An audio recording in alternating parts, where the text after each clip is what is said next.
弟兄姊妹平安，今天是2025年的11月28号。今天的经文是诗篇122篇，创世纪第6章第1节到第10节。希伯来书11章第1节到第7节。今天要跟大家分享的主题是信心。信心是什么？每一个人的领受都不相同，了解也不同。对亚伯拉罕和撒拉来说，信就是不要冲动，自己想要替上帝出手。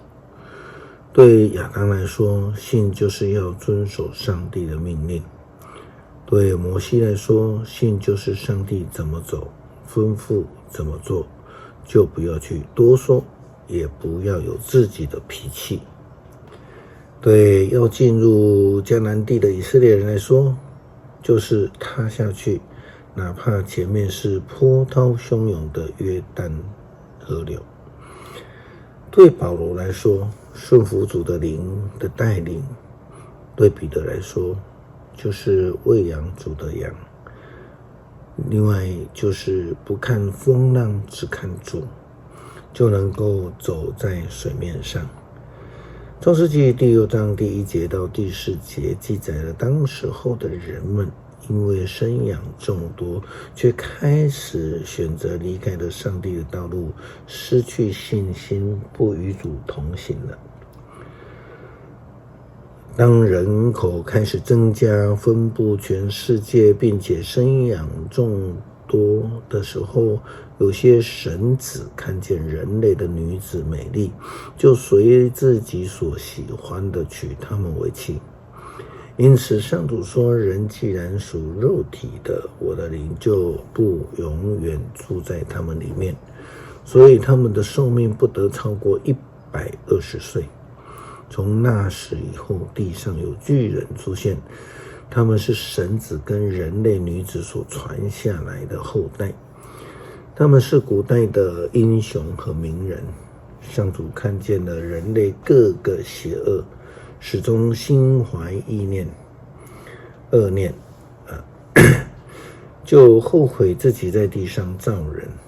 他很忧伤，说我要从地面上消灭我造的人类，也要歼灭狩猎、爬虫和飞鸟，因为我后悔造了这些动物。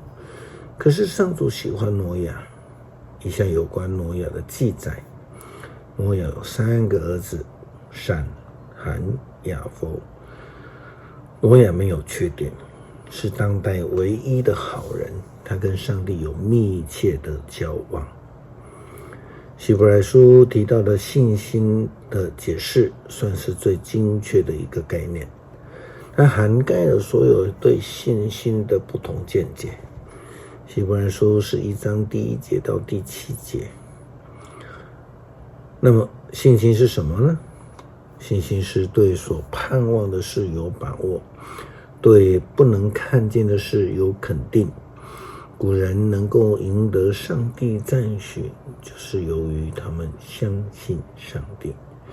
由于信心，我们知道宇宙是借着上帝的话造成的，这样那看得见的从那看不见的造出来的。由于信心，亚伯拉罕比该隐献了更好的祭物给上帝。他借着信心赢得了上帝的赞许，被称为义人。因为上帝亲自悦纳他的礼物，他虽然死了，人就借着这个信心说话。由于信心，以诺得以不死，他被提升到上帝那里去，没有人能够找得到他，因为上帝接他去了。圣经上说，他被提升以前已经得到了上帝的欢心。人没有信心就不能得到上帝的欢心。凡是到上帝面前来的人都必须信上帝的存在，而且信他要报偿寻求的人。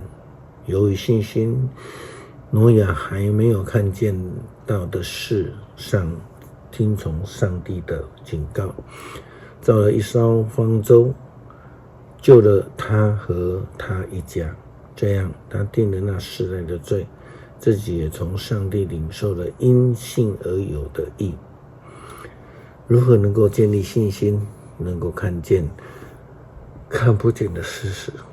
或许说这必须要有先见之明，或是说先知之能，才能看见上帝摆在我们看不到的未来，否则就会寸步难行，出不了埃及，过不了红海，越不过沙漠旷野，渡不过约旦河，进不了应许之地，盖不好教堂。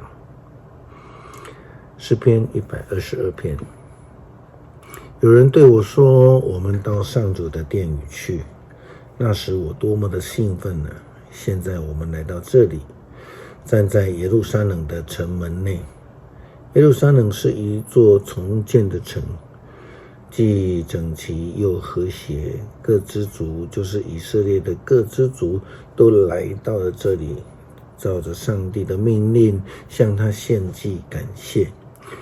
这里有伸张正义的宝座，大卫王的后代在这里审判人民，要为耶路撒冷求和平。愿爱你的人都兴旺，愿你的城里有平安，愿你的宫里有安全。愿为我们的亲友，我向耶路撒冷就说，愿你平安。为着上主我们上帝的殿宇，我要为你祈求幸福。感谢慈悲爱我们的主，过去的带领与保守，使我们在新的一年来临之前，能够坚定的相信来跟随你，靠跟你同行。祷告奉主耶稣基督圣名求，阿们。